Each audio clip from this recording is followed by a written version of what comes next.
I wear this baseball hat and suit because of my dad.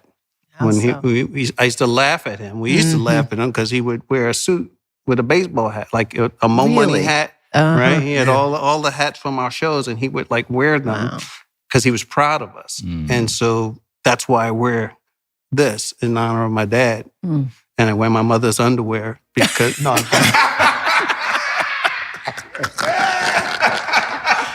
You had me there. I just fell right into that. Like, you got me.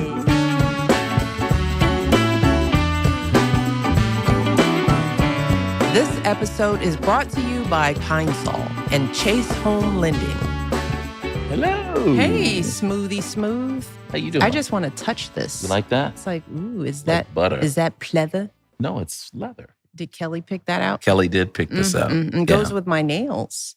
She always finds a way to, make it work. I know. Yeah, I know. Yeah. So what's happening? What's happening? Not much. We're back out here in LA. I know, yeah. I'm staying at an Airbnb, as you know. I like to do that now. Yeah. You're a regular. I am. I'm really enjoying this one. This is another guest favorite. What's a guest favorite?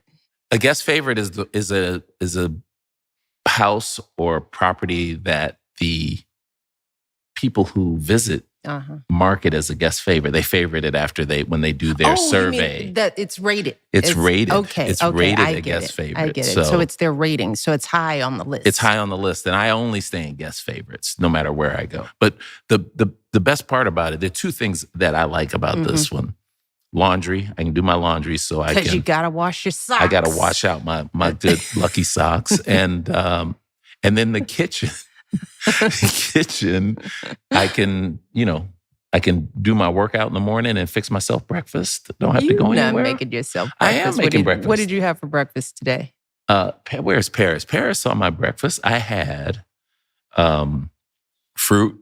That's not making anything. Eggs. Oh, okay. Bacon. Fancy. You made bacon? I made bacon Sunday. Not. I did. Why would I make this up? What do you mean you made bacon Sunday? What do you mean? What? I made bacon on Sunday for the whole week. That's what I do. You carry old bacon around? I don't. It's in the refrigerator. I'm at an Airbnb. It's in the refrigerator. But it's pre-cooked? What are you talking about? I cooked it. It's bacon like you get from the store. Okay. I'm just confused. She can't. You know why she can't? You can't believe it is because you don't have to cook any bacon anymore. No, I don't. And I'm not ashamed to say bacon? it. How do you cook? How do you have bacon? What do you carry bacon? Well, you said bacon you around? cooked bacon on Sunday, but anyway. I cooked it on Sunday. All right. So I had bacon, everything bagel toasted, 2 soft-boiled eggs. Okay. And fruit. All right. And I would have had a banana, but we were running a little bit late this morning. And you just couldn't squeeze the banana in. I couldn't squeeze it in, so I just brought it with me. Well, that's good. I'm glad you had a balanced breakfast and you're ready to go. I'm ready to go. Thank you, Airbnb, for giving my brother a guest favorite with a kitchen. Well, I'm so excited today because we have some favorites of ours that we are getting to meet for the first time. I can't believe that in all these years we haven't met any of the Wayans. There's so many of them. I would have thought at some point you just run into somebody on the street and run into somebody in the motorcade. Exactly. You know? It's like, was that a Wayans that got hit? By the motorcycle? I think that was one of the Wayans. Because there's so many of them. There's so many of them, right? Well, given all the White House parties you've had, I'm surprised that they didn't just show up at one or two of them. Well, that would be hard to do. Yeah, because they're West Coast guys. We got to make up for that. Yeah, for that. But let me do my intros here. So we have Damon and Marlon Wayans joining us, folks. I'm so excited to talk to them, and I'm almost giggling already. I haven't even heard them say anything yet. But Damon Wayans Sr., because there is a Damon Wayans Jr. Yes, we all know that. Is a legendary comedian, actor, writer, and producer with decades in the entertainment industry. Decades. That makes him sound as old as I am. I know. He rose to fame on In Living Color, which was one of our favorite shows. We used to watch that and crack up. And he later starred in and co-created My Wife and Kids. Now, our kids love that show. Malia and said they are back up on that. Like it just happened, you know, like they discovered the son. I know. And you can watch him now on Papa's House, airing on CBS. And along with Damon is his younger brother, Marlon Wayans. Got two of them. Actor, comedian, writer, producer, and director. He's currently on the road for his Wild Child tour. Yeah. Which will culminate in his 5th stand-up special. After 20 years, Marlon is reuniting with his brothers, Keenan and Sean Wayans, to write and produce a Scary Movie reboot, which is set for release June 12th, 2026. So I have so much more to say, but why don't we bring them out so we can say it to them? Come on out, guys. So good to see you. And everybody is color coordinated. Thanks for having us. Thank you. Welcome to IMO. IMO. Where I get to work with my brother, which is also why Welcome this to my is hell. kind of, you really, there we go. Any advice as I embark on an endeavor with a sibling? Just enjoy the ride. Yeah. And yeah. Says the older sibling. You know what I'm saying? Says the bully. Oh, yeah. Well, somebody got to put you in check, and that's my job. But it's a privilege to work with family. Yeah. And especially when you get along. Mm-hmm. Man, you guys, this chemistry is palpable. You could just tell that y'all love each other. Yeah. And then what's the problem? And you spend so much time at work that sometimes life can pass you by. Mm-hmm. So if you're working with family, you're actually living and doing your work at the same time. So it's actually, you're doing a 2-for-1, and it's really a blessing to do what you love with who you love. True that. Oh, wow. Well, and that comes across. I mean, it really does. And all true that. There's some wisdom right there. You had a little special sauce. But you were surprised from it coming from the young fella, right? Hey. Oh, he the older brother? Yeah. No, although See, he doesn't you didn't act know like that, it. did you? See? No, Because here's the thing.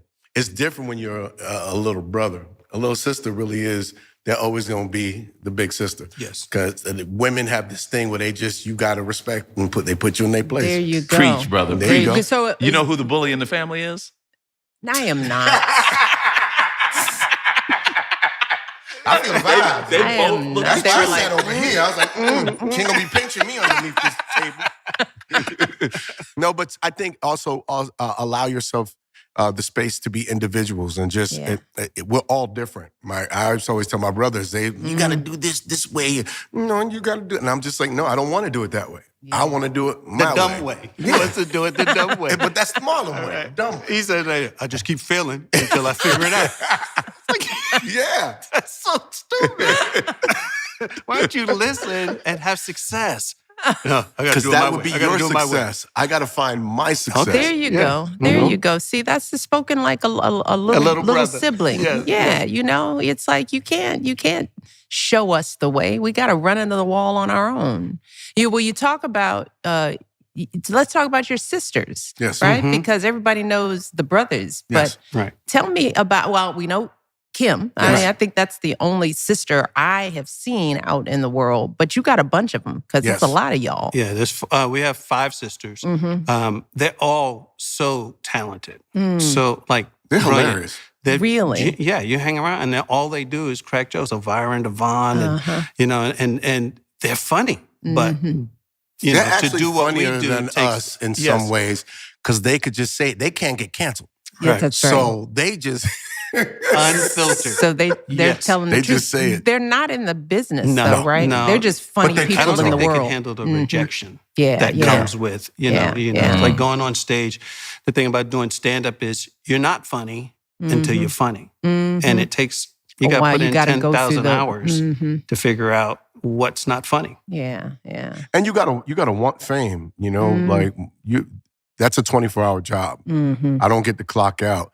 I think being a mother is hard enough, and especially a lot of times being a single mother. Yeah. So, the fact that they were young and they raised their kids and, we as uncles assisted. But, I'm proud of my sisters for, being great mothers and really loving their children and they're in the industry. You guys had a lot of strong women. You had your mother, you had your sisters. How do you think that's made you better people, better men? I had an aunt. She just passed in February, and she wasn't my favorite. You know, you're supposed to have favorites, but she told all my brothers and sisters, Damon's my favorite. Yeah. And like was not ashamed to say it. And, you know, being born with a club foot, it's like God gave me somebody. That was and on it's your powerful side. to have somebody that loves you unconditionally. And I would get in trouble in school and, you know, with the law. And my aunt never said nothing to me. And I recently asked her, I said, Aunt Mary, why you never like check me? Because I seen you check your own kids. She said, well, it's your mama's job to beat you. My job is to love you. Yeah. And I think it's so powerful to have that person in your life. Yes. And that's who it helps. Well, now that I know that you was her favorite, I want to take back that sewing machine I bought her. Well, don't worry, Marlon. He was my mother's favorite. It's rough being the favorite. You know, it's rough. It's you know, rough. Favorite. Oh, see? But my mama lied to all of us. She was like, you my favorite. You my favorite. Keenan, you my favorite. We were all her favorites, and we all felt at some point we were all her baby. But I know I was her favorite. I was born on my mama's birthday, so we had a special bond. We would fight. Me and my mama, we'd argue with each other. But that's sometimes, you know, we fight, but we always make up. Yeah. He never had a birthday. Like, it was always about my mother. Oh, yeah. And so when she finally died, then he had a birthday, and it was the saddest birthday. You know, Dad. A lonely couple. Like you got what you wanted. You wanted a birthday. Here you go. Here you go. Yeah. Well, tell us more about your upbringing, because having so many siblings be so talented it's just the two of us. So this is who we could play with. The two of us. The greatest things that we have is each other. And like, I don't have a lot of friends. Marlon has a lot of friends. Kim has a lot of friends. What's the matter with you, Damon? I don't see what I mean? He called me crazy. It's like, I what? don't really You're trust trying to people. I've been trying to hurt be and open. ridiculed, you know, so friends have kind of turned on me. So I have his friends. Yeah. They're my friends. And, you know, I'm friends with them because they're vetted. You know what I mean? And as long as he loves them, I love him. Yeah. When he stopped loving them, I don't have to feel nothing. It's like, we done with her. Like, let me go on and get my coffee.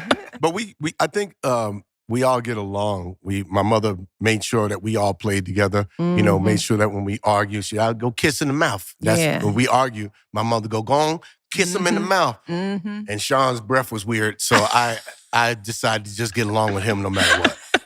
You know, Kelly did that with our kids. My wife made your youngest two our kiss youngest in the two. mouth? You're gonna have to. You never told me that story. But that's because they don't ever fight, because they don't want to kiss each other on the mouth. I saw the funniest thing online. There's two kids that was fighting, and their mother made the two boys hug, and they had to sing the Wayans Brothers theme song. It's like, we're brothers, we're happy, and we're singing, and we're colored. I thought that was so cute. That's so cute. sweet. They're so sweet. Do you guys have fist fights? Not with each other. No. I mean, my brother would cave my chest in, but that wasn't a fight. That was Just one punch. Yeah, that one to the. one real I used hard. to do that in his back, you know, because Punch I me was right in the little. back. And just one of You these can't hit hard back. kind of. Can't You hit could hear back. the echo in his back, just like, you know. Yeah. Yeah, we couldn't fist fight because then you had to fight my father. And he didn't. My father just didn't. He was like a guy who would, you know, send a message to all of you, and you don't want to be the example. Yeah. You know, you don't. So, yeah, we didn't. There was no we real didn't fight fist each other, Yeah. but we jump people. My mother always said, you know, 4 fists beat 2 any day. If you get in a fight, that means you getting in a fight. Nobody fight alone. So we got in a fight. You know, I remember Baby would be kicking people.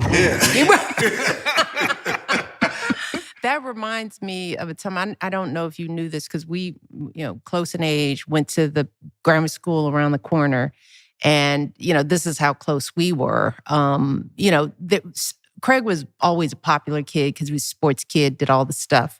But at Bryn Mawr, I was coming out of school at the end of the day, and for some reason, people came up and said, your brother's in a fight.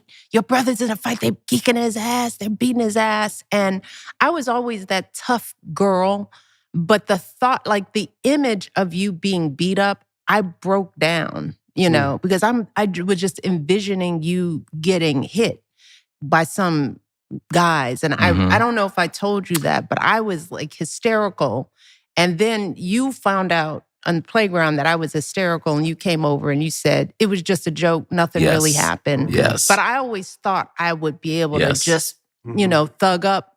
But just the thought of him being hurt, I was surprised at myself, even though as a little girl, I was like, get it together.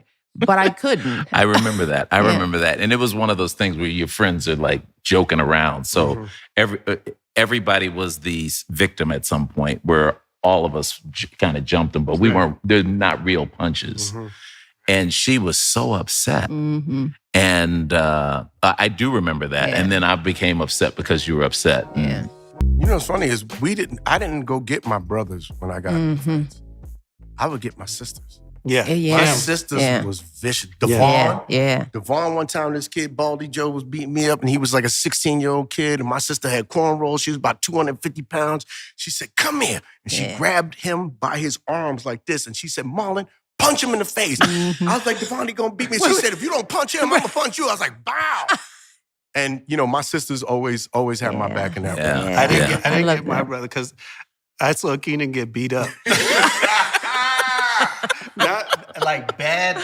Like, so Keenan used to walk around in kung fu slippers. Like he watched. He was just a Bruce target. Lee, Jim Kelly. And he had nunchucks. He would have like, and he was really good. He would kick the ceiling. And then one day he got into a fight with this dude, Bobby Boyd, in the building, in the lobby of the building.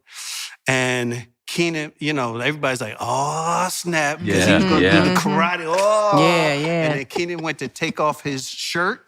Oh, man. And the dude snatched him with his shirt up over his head and just pummeled him. And like, Keenan was on the floor. Oh, no. And there was like blood seeping through his shirt. And I'm like, get up, Keenan, use your nunchucks. Get up, you can do it. You can do it. Untangle your arms from your shirt. Oh, no. This guy you looked up. Don't get Keenan. If you do, make sure you take his shirt off upstairs. Really? It's like, oh, man, that Bruce Lee didn't warn him about that. Don't lock yourself up in your shirt, you know? Oh, man. Bruce Lee didn't wear pullovers.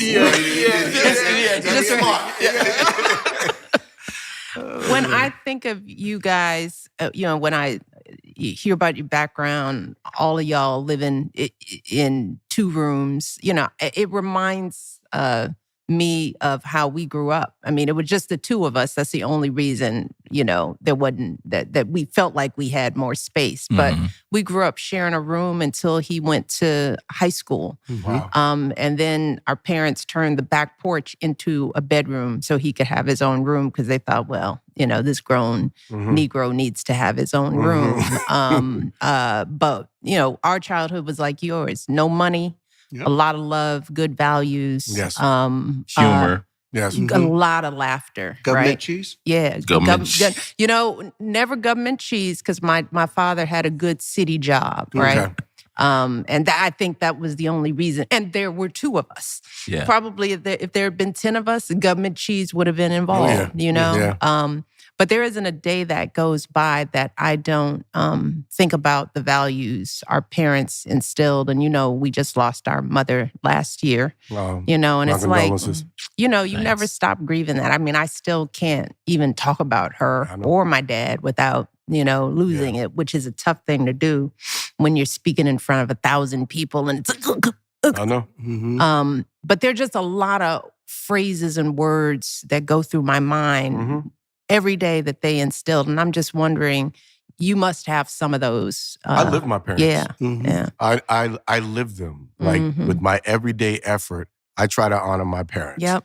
When it comes to loving my siblings. As they're all so different and it's a lot. But I make sure because I know my mother would want that. I know my father would want that. And so I try to honor them with my actions. I try to honor them as a good father, as a good uncle with my nephews and my nieces. And it's always an open door and to honor them with love and to be an example. You know, that's why I don't go to parties and things like I used to, you know, because I know I have grown kids. Yeah. My grown kids are looking at me to be an example. So, and then I'm the linchpin between our generation and their generation. Yeah. So as the baby, I'm the oldest of this Yeah. next generation. So I have to instill all that my parents governed us and instill that into them. And I think one of the greatest things my father ever did was, besides the fear of him, he gave us the fear of God. Mm-hmm. And I think that helped us a lot. Yeah.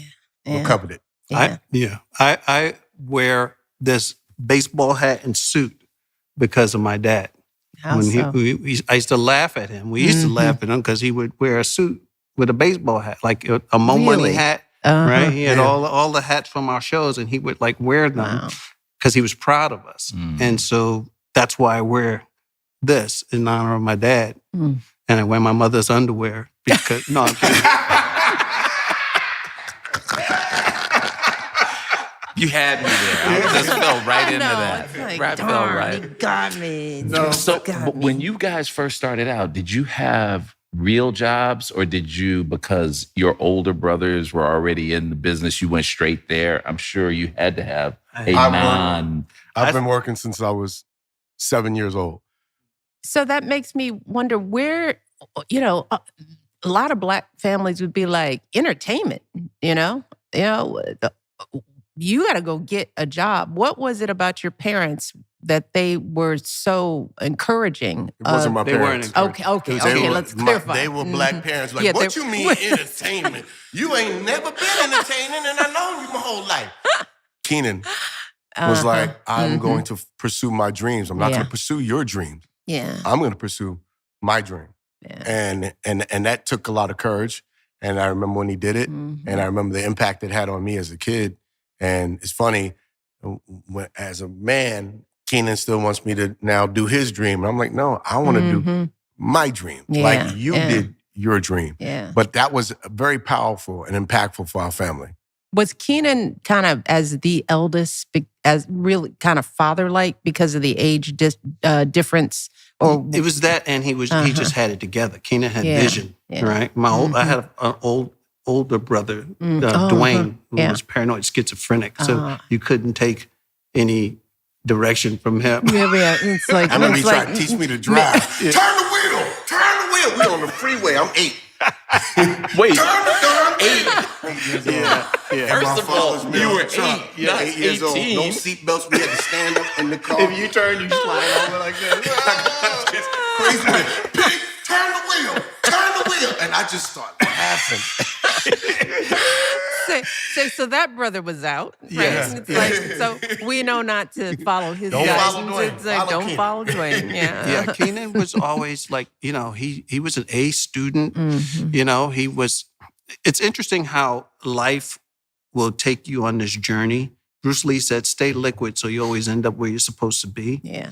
And so with Keenan, he told me he went to Tuskegee, and he went there to learn that the improvisation club was 2 miles away from where we lived. Oh, wow. Yeah. Because he used to stand, they had a totem pole, and he would stand out there and tell jokes like every day. And someone came up to him and said, "Man, you're funny. You should do stand-up comedy." And it's like right down the block from where we grew up.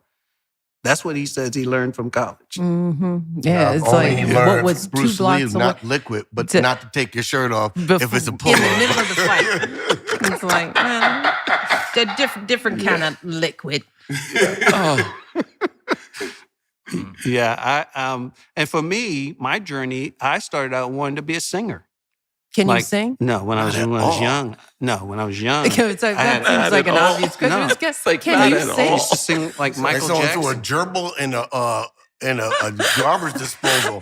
I hate the way you sing. Oh my God. Now I can't, because when I went through puberty, I told my mother, I said, "Ma, could I take some lessons?" She said, "Boy, I can't even feed you." Yeah, you don't get no lessons. You don't get no lessons. Find something else to do. That's what she told me. Find something else. Next. And so I started DJing. And that was my dream. I wanted to be a DJ. Craig was a DJ Still, in I got college. turntables and mixer. CDJ. Yeah. And with stems and all the stuff you can do now. His it's DJ crazy. name was Craigie Craig. Craigie Craig. Craigie Very Craig. creative. right here, Craigie Craig. Yeah.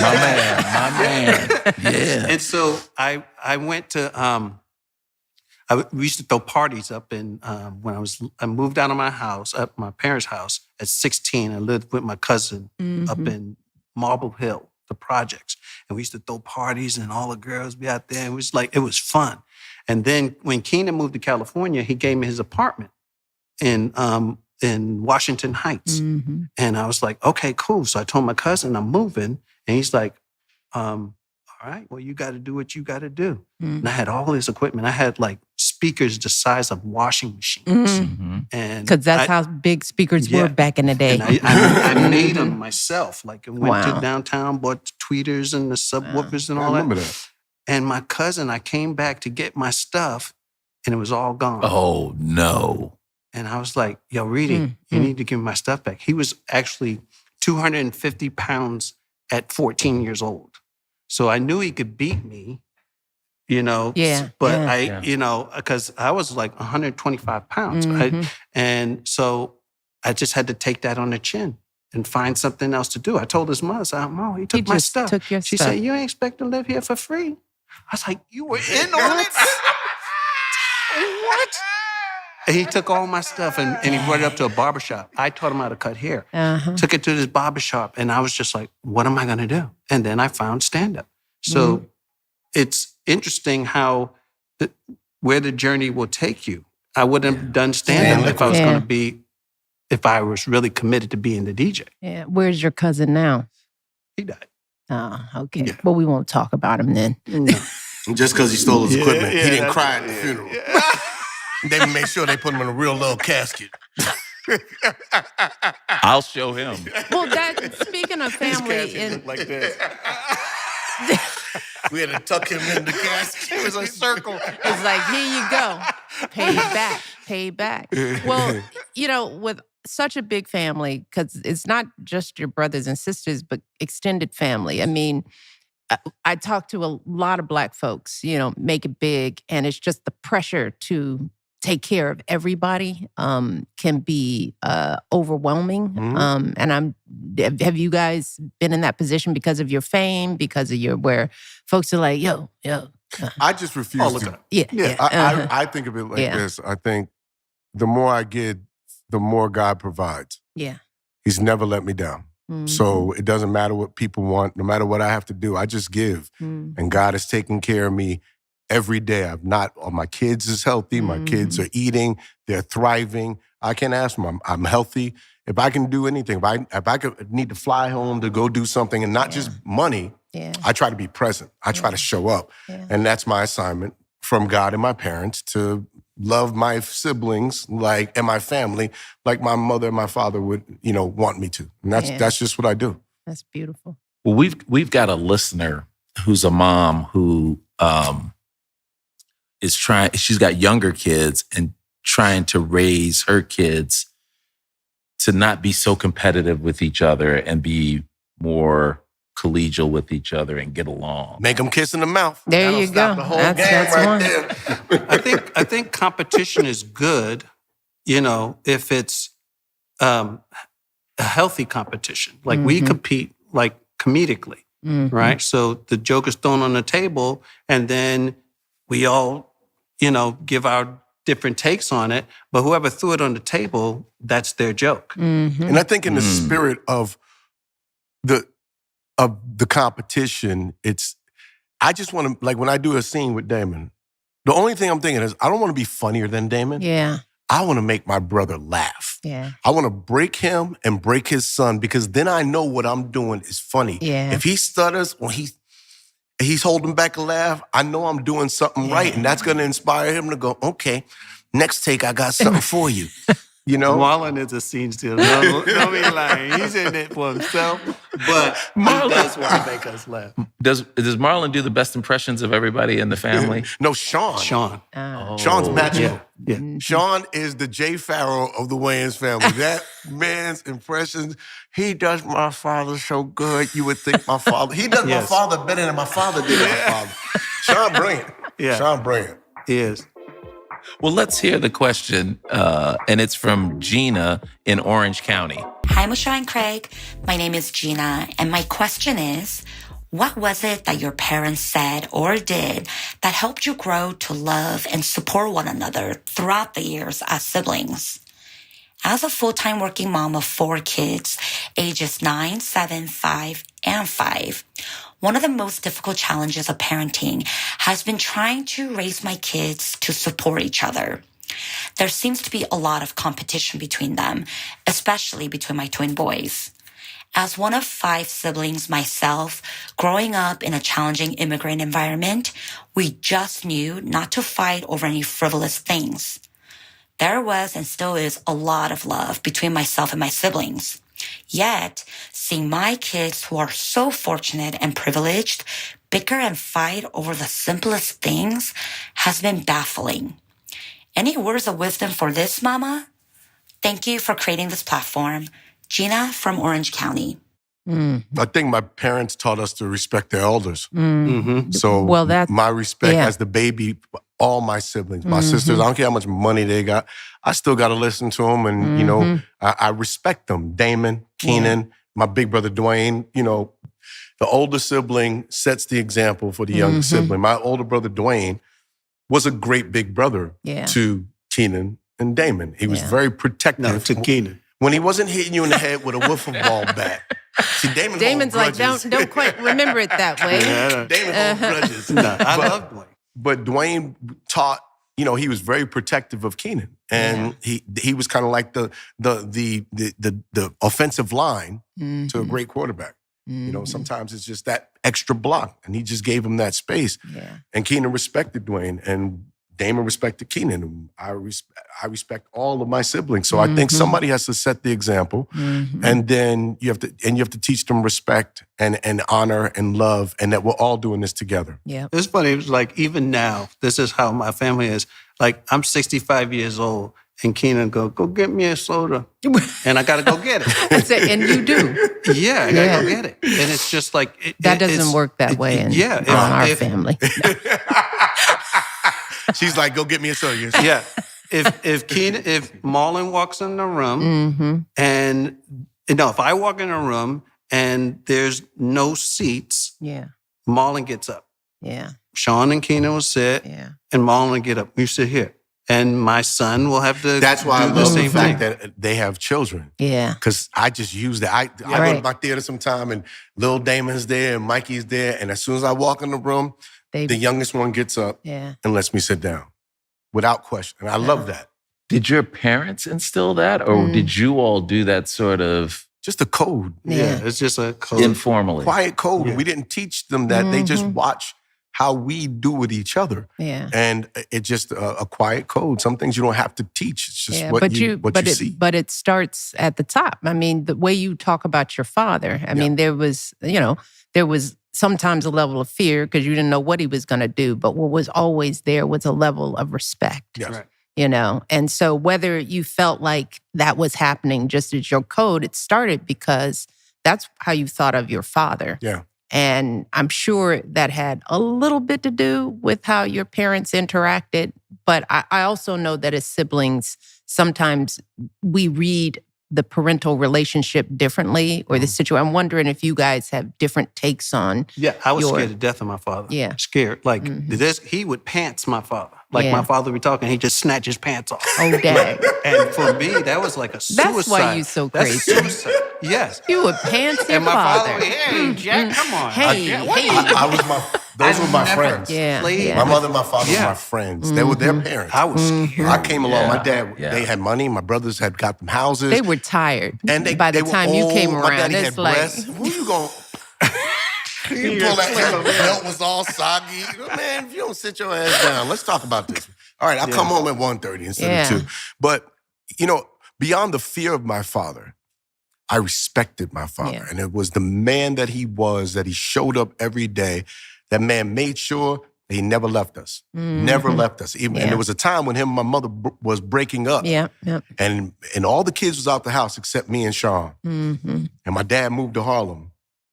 And my mother, at that time, she had her little schizophrenia going on, so she was cursing them out, calling them all kinds of names. My father left. And then he came back like a month later because he was like, I'm not done yet.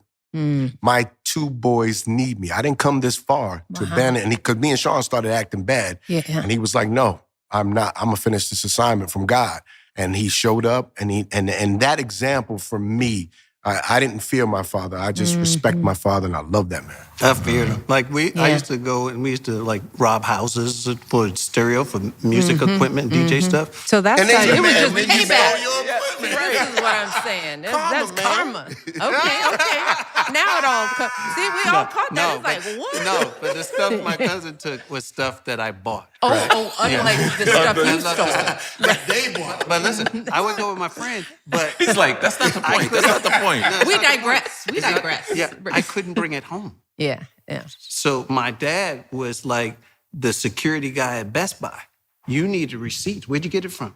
Yeah. And where'd you make the money? You couldn't just bring stolen anything into the house. Yeah. I had a friend, Seymour. His mother would be shouting out requests. Seymour, play by Marley. I was like, what? On that stolen stuff. Boy, get it out of my house. If you don't put on Marley. But it was just a different kind of upbringing, you know? And that fear kept me out of a lot of trouble. Stuff that I would think about doing, I wouldn't do because I thought about my dad. Yeah. If I got arrested, you know what? Keep me here, officer. Yep. Oh, yeah. Yeah. You know, I don't want my father picking me up. Yeah. I wouldn't even tell him my name. I'm serious. I was arrested until they just let me go because I wouldn't tell them my name. Ingenious. Fear. Yes. But when I think about, what our parents did or didn't do, and maybe it's a little bit different because we're brother-sister, because that same gender dynamic may make it a little bit hard. But I know we got along for some of the same reasons. It was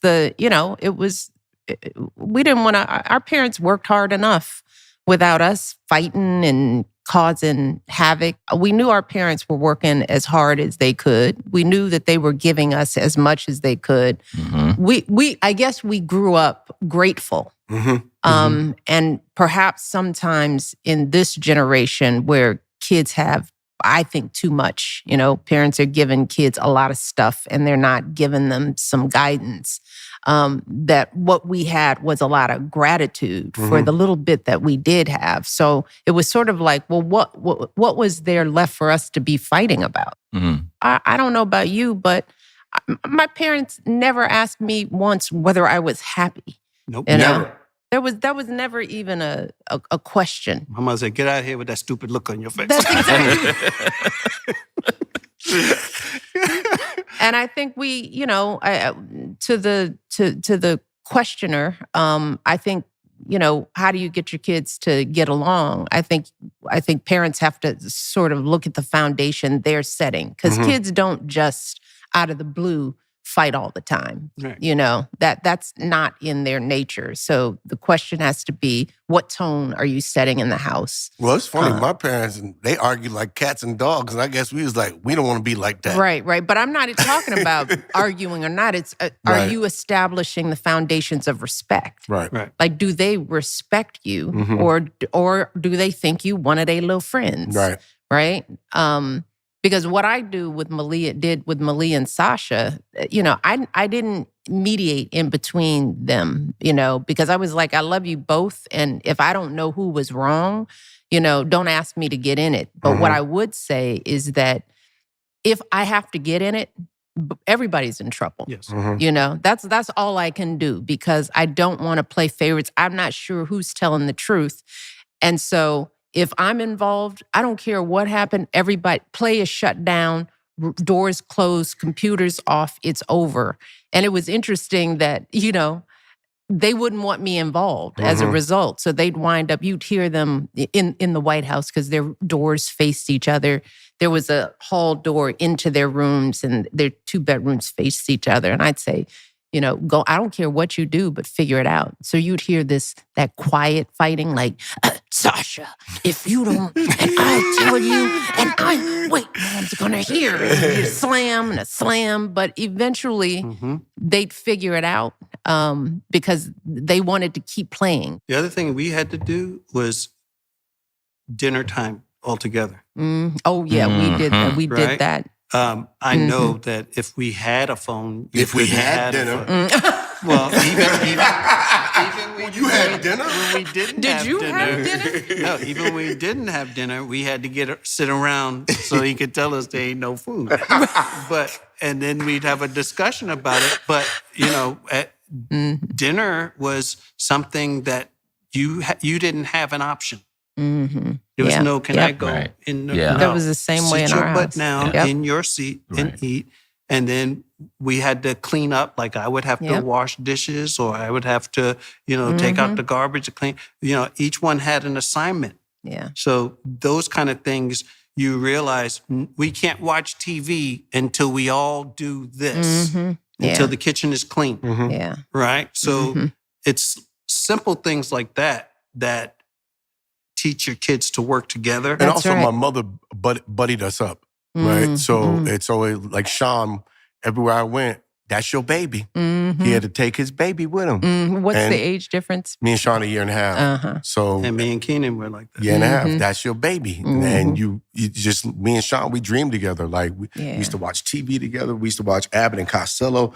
We watched Honeymooners. Because in our little minds at 4 and 5 years old, we was going to create our own TV show. Really? You knew that early? Yeah, because I seen them on TV and I was just like, wait, we can actually do this? That's right. So from the young age of like 7, 8 years old, me and Sean, we was like, we're going to write our own show. So we just studied.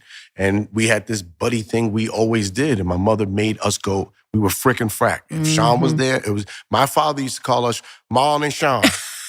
Marlon Sean. Marlon Sean. We had to go to go get their coffee. Yeah. We have to go to a grocery store together. Yeah. They buddied us up. And so that makes you take care of your younger sibling and makes you be responsible as an older sibling. Yeah. And it's weird how that is in the next generation. I was just going to ask that. How you doing with your own kids? Amar and Anaya, us, you got Anaya and Berlin that paired up. You got Caden and Maverick, they all, each one has their, or their buddy cousin, like my son and Sean's daughter, Ilea, they're 23 years old. They at my house writing together, they're directing together, they're shooting music videos together. And then Layla, who's Sean's other daughter, is a DJ and a singer and a producer. And so the three of them all work together, and they never really argue. They have so much fun. You would think they were siblings. We have a very tight-knit family. Yeah. Very.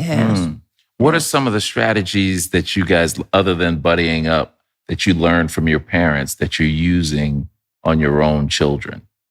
Because I think Gina would be able to hopefully take something away from that. Well, the interesting thing is I go, and some things I should have done just like my parents, but I was so traumatized growing up that I with my kids, my sons, I didn't like spanking them. I hated when I had to spank them. Yeah.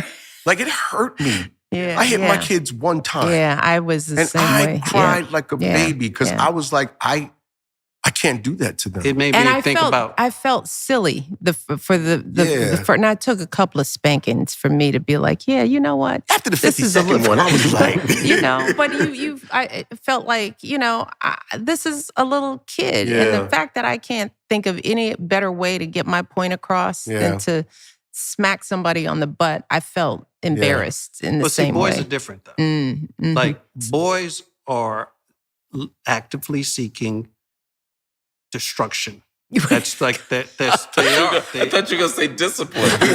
They just do the stupidest thing. They jump off the roof. My son would jump off the roof into the pool. Yeah. Watch this, Dad. What? It's like, what's... And he's in the pool, and you just go, do you know how many different ways you could hurt yourself? But that was their thing, riding the bike down the hill backwards. It's like, what are you guys doing? But that's just something in, I think, boys' DNA that just makes them just a little aggressive and stupid. Whereas my daughters, I talk to them. I frustrate them, because like with my daughters, I realize, at a certain age, they don't want to hear what you got to say. And it comes pretty early. So, and so what I do is go, well, you're right where you want to be, baby. And when you get tired of being there, you'll change. Yeah. That doesn't help me right now. But I know that I can't tell you. You don't want to hear what I have to say about your boyfriend. You don't want to. I'm not going to allow you to deflect. I'm on your team. I'm not going to be the obstacle in your way. I don't want to be the fight. I'm here to support you, love you, whatever you want to do. It's your life. I'll pick up the pieces afterwards. Because you realize if you try to, let's stay with the boyfriend, say something about someone's boyfriend, then you're attacking their ability to pick someone for themselves. So they defend them. They hold on and they fight. But if you just step back, then they're going to see that. They'll see what I see. And they'll see it quicker. Oh, this dude ain't nothing. Well, I talk about that as like you guys are handing your children their lives and you're doing it early so that they can learn from their own mistakes. And I think nowadays a lot of parents are trying to live their kids' lives for them so that they don't make any mistakes and don't feel any sense of failure, which keeps them from learning. I tend to agree with that in my parenting principles too. It's like, you know what? I raised y'all to have some sense, to have some judgment. And at some point, you've got to practice that, which means that I've got to let go. So even in the White House, my motto before these kids went to college, I gave them more rope because I was like, here, have more freedom. That's because you had the Secret Service watching. Well, that was also true. Barack will say his real reason for wanting to be a president, second term, was that having teenage girls running around with men with guns. But he would say that all the time. He's like, okay, I think I can do this another 4 years because look at them. They're growing up. But knowing that they wouldn't live with that kind of security for their entire lives, it was like, one day you will be out there. And I think that the reverse happens now is that everybody's trying to hold on, right, to their kids. But one day they're going to get out there. And the only thing that is for certain for kids getting out in the world is they're going to get hit with some failure. That's the only thing that's guaranteed. So we've got to start preparing them early for that, letting them practice making their own decisions and, choosing the knucklehead boyfriend and holding your tongue and, and showing them that you trust them so that when they do fail, they'll come back. It's funny, I hold my tongue, but I say what I'm going to say. I have to give my honest opinion, but what I'm not going to do is give you like a real emotion that's tethered to that. I'm just going to say what I got to say as an adult, and then whatever you choose to do, that's on you. But I had to tell you what you asked my opinion. I'm going to give it to you straight. Now after that, I love you. Well, if you ask my opinion, I'm going to tell you.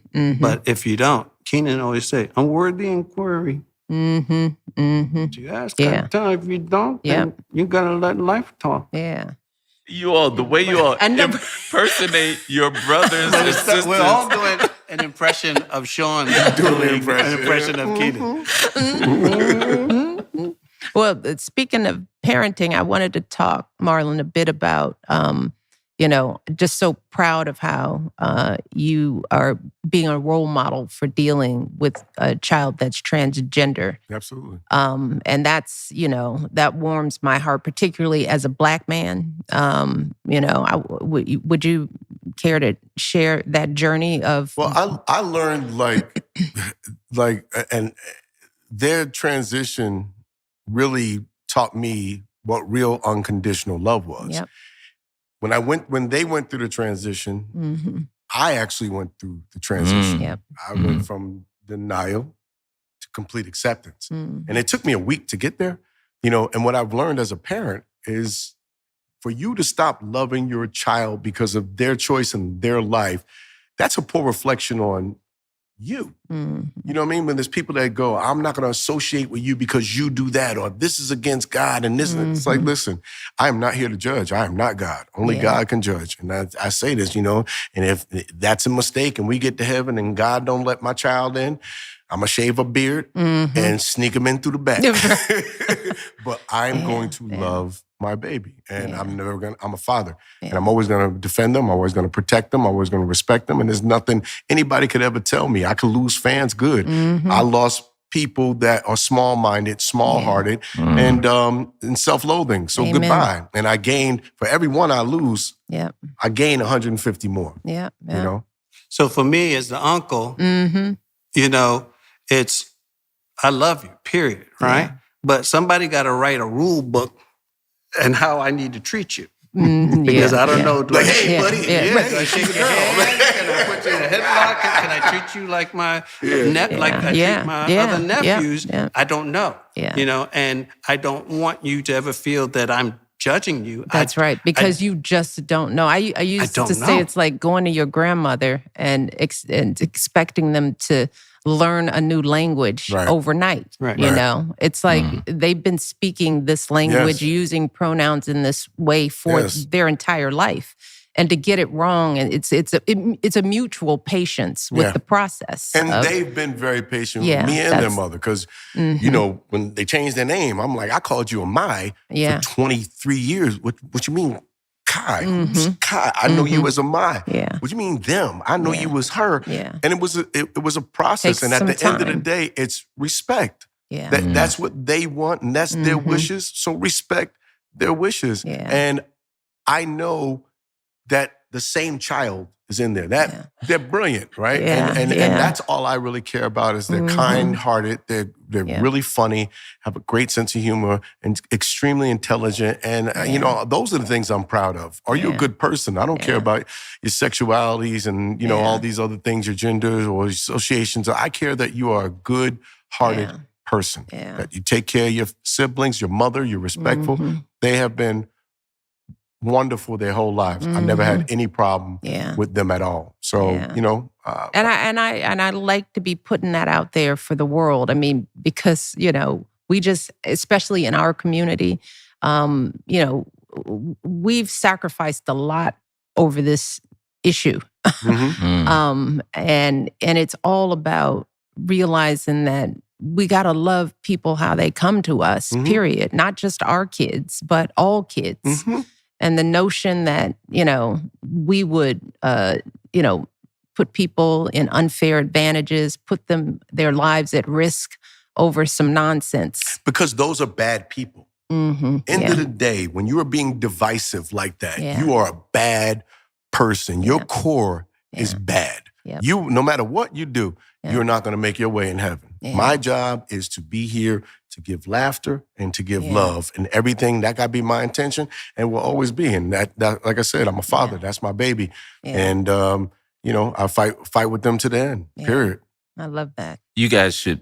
I mean, that's just absolutely wonderful, and your parents did such a great job with you. I sound like an old man. I know, now. Right? This is how people talk to us. It's like, you know, it's just and you. It's just you love to hear when people tell you unsolicited things about your kids. You know, I know I do. When people come up and say, you know, your son was doing such and such, and he's just such a wonderful kid. And I think for Gina, she's just got to have the confidence to raise them now. Don't be friends with them now. Raise them now. And they'll be great human beings that you can be friends with when they're in their 30s. You know, our parents were not our friends. They were people who loved us and taught us respect and boundaries and hard work. And I'm not saying this for us, but I'm saying this for people listening, because I think we get this wrong about what our kids need and want. And our kids need and want guidance, respect, love, discipline. You know, none of that. We all got disciplined. You know, but none of that stopped us from loving our parents and revering them, you know. So I want people out there. For 5 minutes after the ass whoopings, I'll be like, that's right. There was always that. I have cursed out my mother underneath my breath on several occasions, you know, but you never did it to their face. Ever. You know, this notion that I hate my mom. It's like, you better say that in your head, in your room. You don't say that out loud, you know. parents are too afraid to set those kind of boundaries. And I think that's also part of the challenge that we're facing in this generation. We're replacing love and respect with stuff. And I just, I want to be a proponent for reinstating some of the stuff that we had, some of the good old wisdom that our parents had in raising kids. So we have room in the parenting proposition to be a little more like, get up, get yourself together, to criticize them, to give them strong guidance, to give them our opinions, to direct them, and engage with them. And engage I have with this them. little 2-year-old. Yeah. And she's such a gift. Yeah. And when I have her on Mondays, or we go to dinner, or I cook for her, it's just me and her. It's Daddy and Axel. And we do I make sure, and she'll say, Dad, come play with me. Yeah. And so I go to her room and we'll have a tea party. And, those things, I think creating those memories, for me, that's the most, she brings out the kid in me. Yeah. And I think parents need to take more time when you have time to spend with them in that way, and that play with them. Yeah, that's a great place to start with sort of parting advice for Gina, right? You can't be too busy to parent. You can't be too tired to parent. Yep, never. You can't, you can't be too... you can't outsource it to a phone. Or to a nanny. Yeah. Those are your kids. Yeah. My mama didn't have no nanny. Yeah. My mother took care. My mother had black elbows. Yeah. Light-skinned woman, black elbows. Yeah. Why? Because we had a black windowsill in the projects. And my mother used to sit on that windowsill and watch us play in the middle. All of our kids. Damon, get down from there. Yeah. Sean, don't hit him with that bat. My mother sat there on that windowsill watching us, to the point to where her elbows was black. My mama watched her children. Don't be having other people watch your kids. Keep your eyes on your kids. That is your responsibility. Yeah. I know, really. It's like, hey, did I do enough? Did I do enough? But no, Damon, any parting advice for Gina? I think you just have to love them and accept everything. Yeah. And expect nothing. Because you can't put all your hopes and dreams in them. Ooh, amen. You have to let them, what is life if you don't learn lessons, and they will figure it out. It's 4 of them.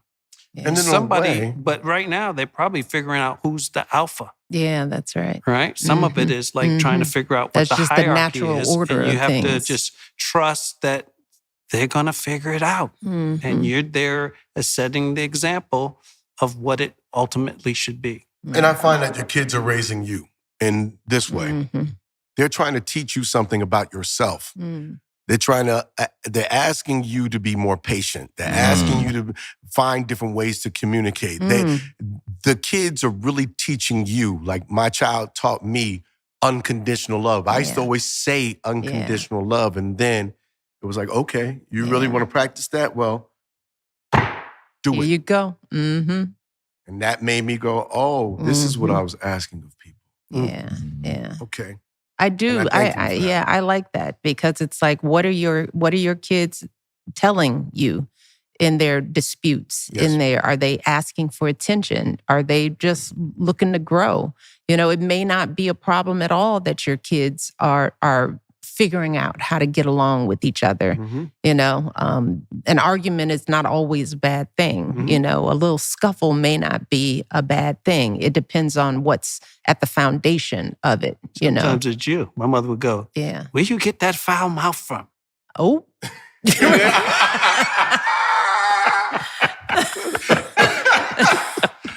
like showing you yourself. Yeah.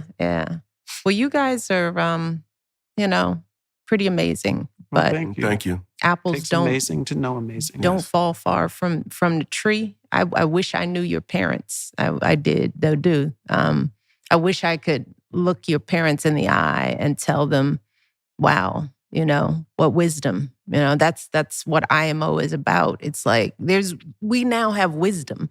We're now at the age where we are them.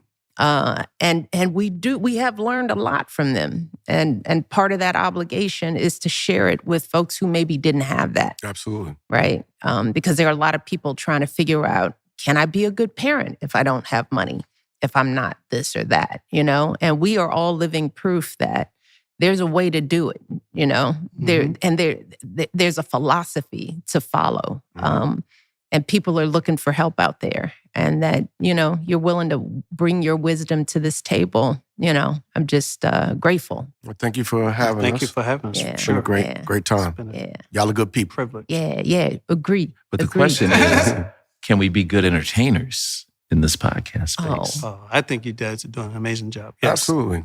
Yes. Oh, he's just looking for a compliment. No, I paid him. I paid him early. Under the table, man. I got to do it under the table. No, I appreciate you guys being here. It's great to meet you. Thanks for having me. Yeah, good stuff. Good stuff.